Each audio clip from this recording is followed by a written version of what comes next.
For this beginner's guide, I'm going to show you how to use the time zone settings within a Google Calendar. So just jump into your calendar.google.com, and to the left, you'll typically see whatever time zone you are on. You'll just have one of these bars. To add a second one, just go up to the gears here at the very top, click on settings, and then you can click on time zone, or you can just scroll down, click here on display a secondary time zone. You'll see it's not automatically checked on. And then you can choose from whatever time you need to see. I like to work within my current time and my time and back on Pacific time. So I have these two, and you can also label them.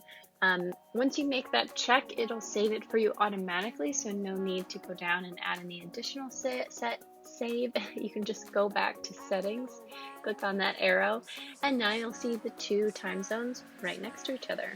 Now, if you're within a calendar and you want to set the time zone settings there, just set the start and end time of whatever it's going to be, and then click on time zone. And same thing, you can actually change the time to whatever you need it to be. Hope that helps.